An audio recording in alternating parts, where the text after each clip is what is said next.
الحياة لعبة، واللي يسيرها أكبر مني ومنك. ماشي دايما تمشي كيما نحبوها حنا، دايما كاين حاجة مخبية واللي يعلم بها غير ربي.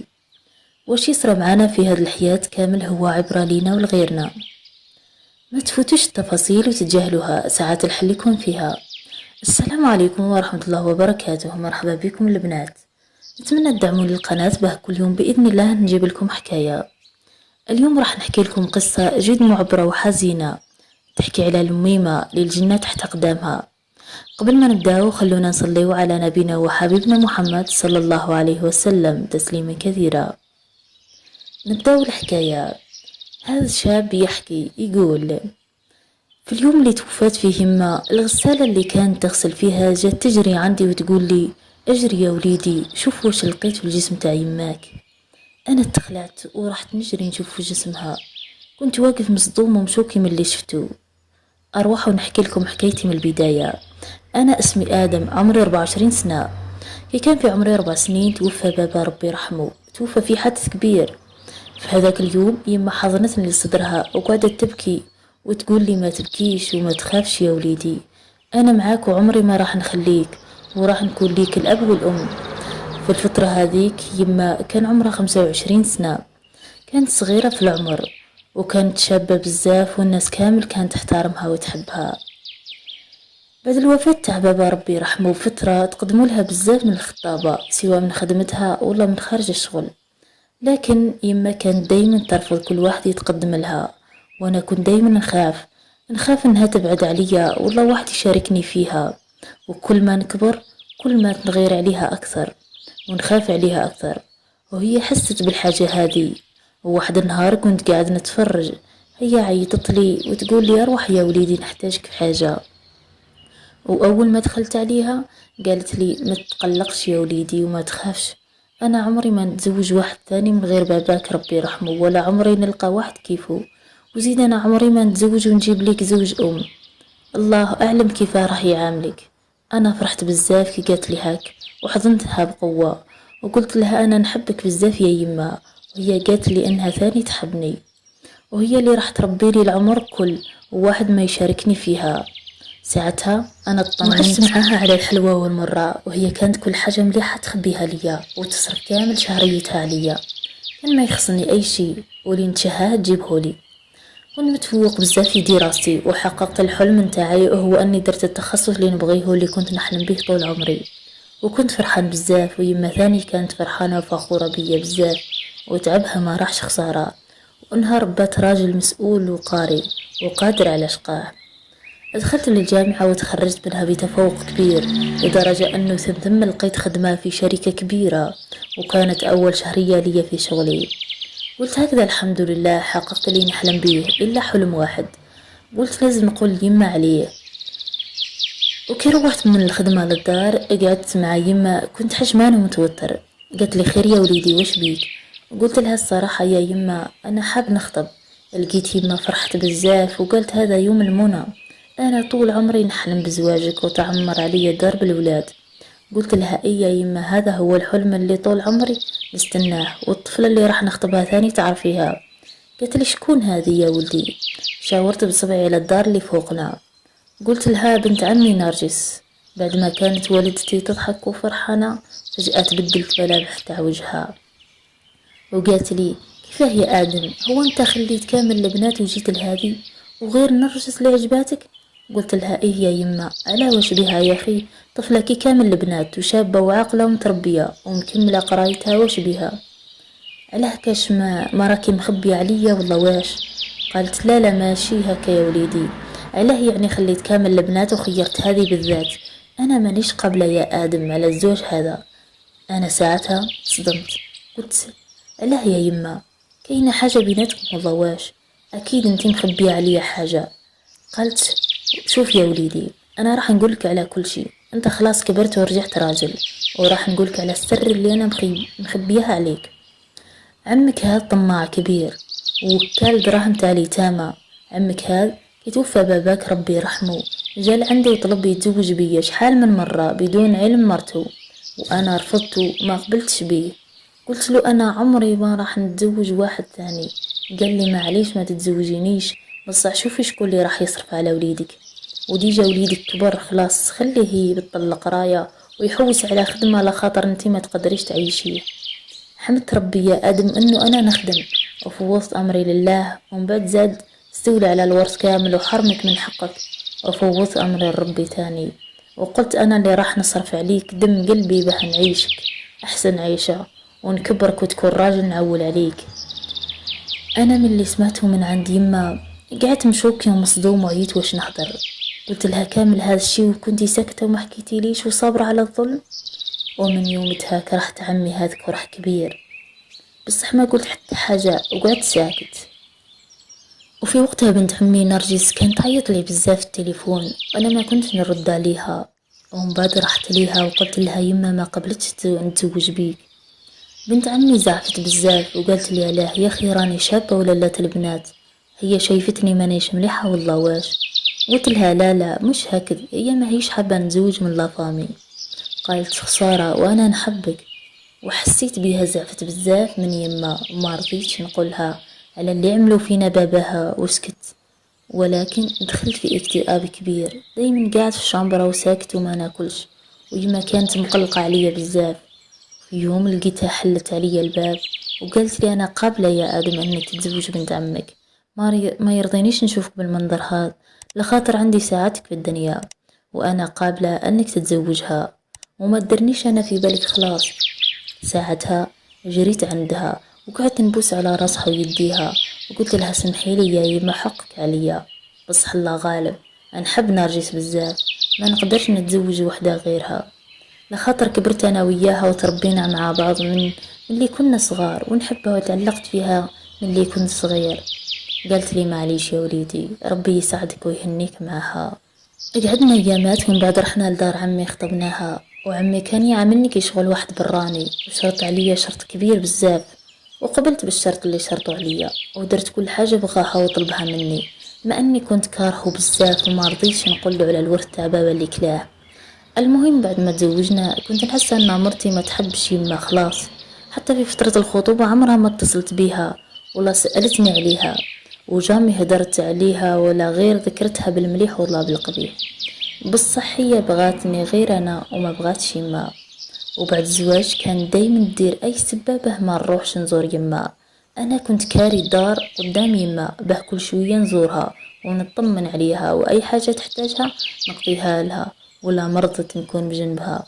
مرتي لاحظتها انه كل ما نحب نزور يما تتحجج باي شيء وتقول لي حابه نشري ولا نروح عند يماها ولا اي شيء، المهم تمنعني ما نروحش عند يما.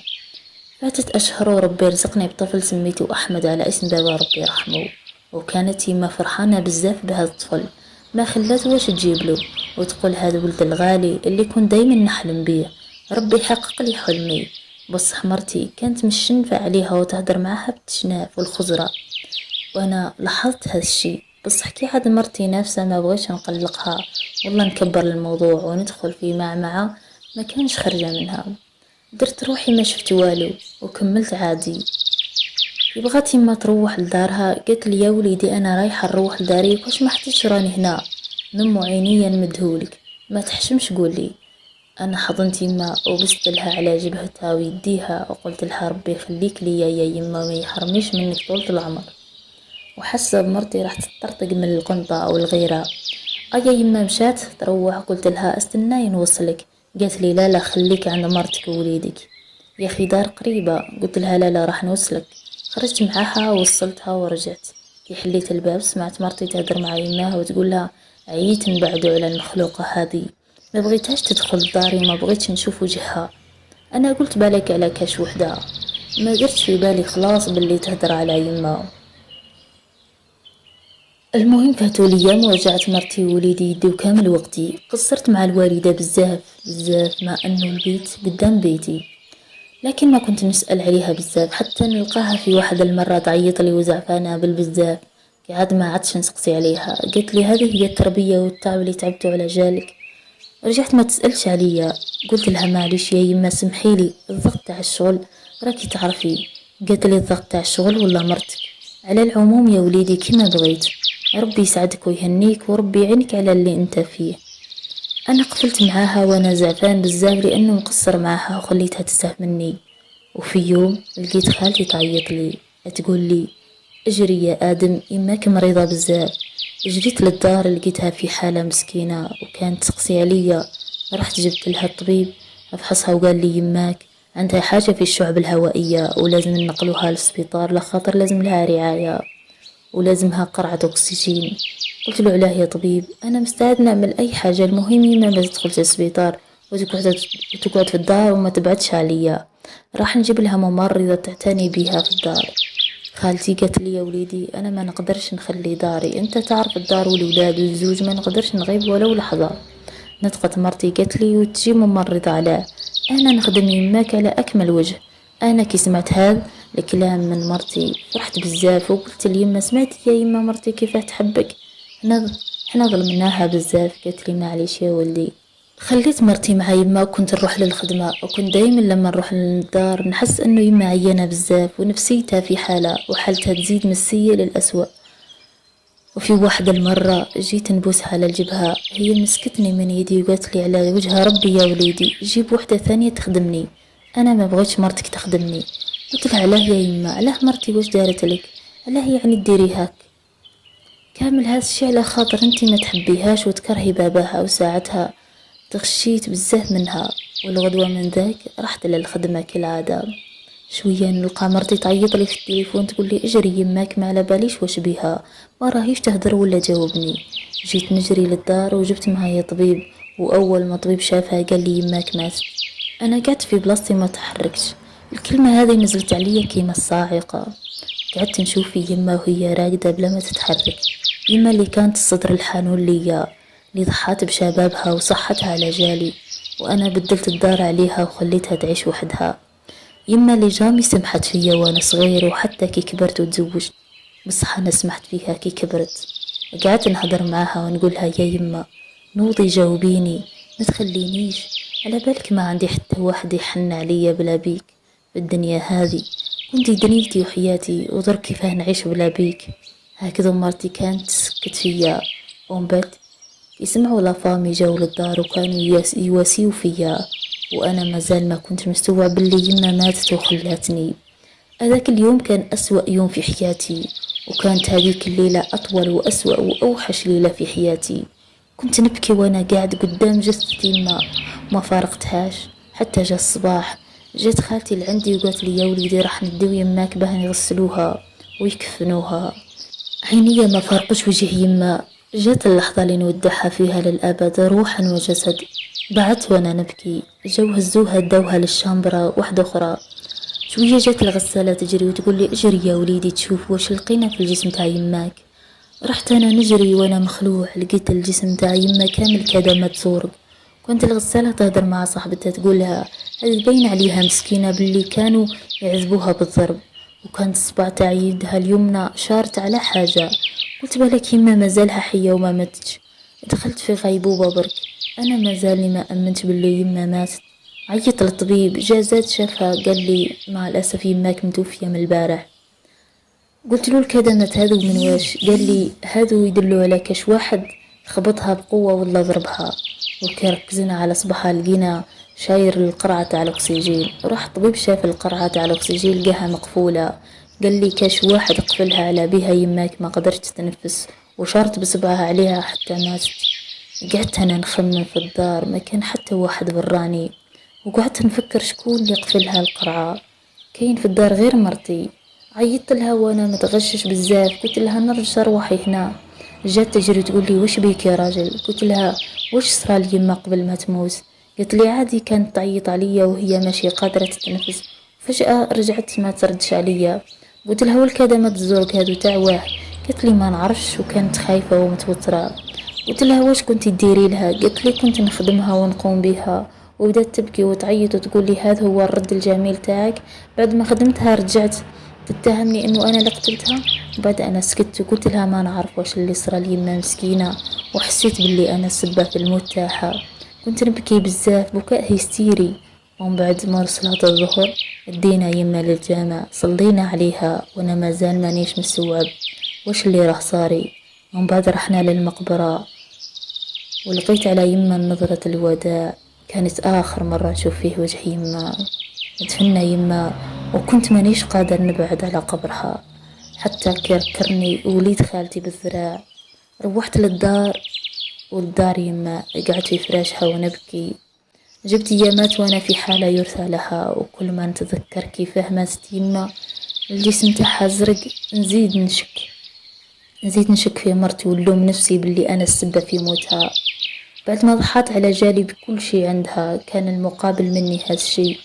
المهم بديت نشك في مرتي باللي هي اللي قتلتها، بصح ما عندي حتى دليل، وكنت خايفة نظلمها.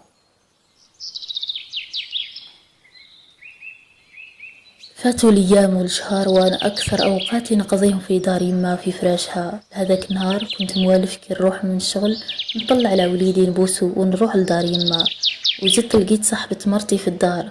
رحت لدار يما قعدت ثم جويه ساعة ولا ساعتين وروحت. هذاك النهار ما طولش قاعد، كانت عندي خدمة في الدار ولازم ندي ميكرو بورطابل تاعي ونرجع.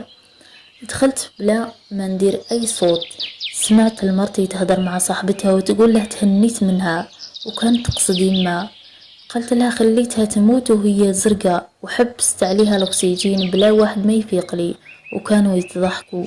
انا اللهنات شوكيت، مرتي تقدر تدير هذا الشي كامل في يما وانا لا خبر. فكرت كي كانت مسكينة تشد لي يدي وقالت لي يا وليدي جيب لي شكون يخدمني، ما بغيتش مرتك تخدمني. وانا كنت كي المهبول ما فقتش باللي كانت تعذبها من القلقة. رحت نجري عند مرتي، قلت لها عاودي واش قلتي، انت اللي قتلتي يما؟ وتضحكي يا وجه الشر. حذرتني يما منك ومن باباك، بصح انا كل مهبول جبتك لداري وامنتك على يما، وعلى باليش باللي راكي حية وتقدري تقتلي على جال مصلحتك كيما انتي كيما باباك. وما خليت ما نقول لها وهي تبكي ومصدومة باللي كشفتها. وصاحبتها هربت وانا قعدت نضرب فيها وناير، ومن بعد كركرتها من شعرها وطيشتها برا. قلت لها روحي لباباك يا قاتلين يا وكالين دراهم تاع اليتامى. ووليدي كان يبكي ورا عندي مناه، داته وروحت عند باباها. وانا قعدت نبكي بوكا هستيري على يمه مسكينة اللي مات بأبشع طريقة، وكنت انا السبة في موتها. والغدوة من ذاك رحت ورفت عليها دعوة طلاق وكفالة تاع وليدي ترجع ليا. طلقتها بصح ما قبلوش وخسرت كفالة وليدي. قعدت نبكي على وليدي اللي بقالي غير هو في الدنيا هذه، وعلى يما اللي راحت وخلاتني. هذه هي حكايتي. نصيحة لكل واحد والله وحده، حذاري وثم حذاري انك تفرط في يماك، والله راهي ظلمة من بعد وفاتها. حسبي الله ونعم الوكيل. خوتي حابة تنصحوني واش ندير باه نرجع وليدي يحضني، توحشته بزاف. هذه هي الحكاية تاع آدم، نتمنى ان شاء الله تكون عبرة لكم، وما تنساوش ادعموا لي القناة باه كل يوم بإذن الله أن ننزل حكاية. إلى اللقاء في فيديو آخر بإذن الله.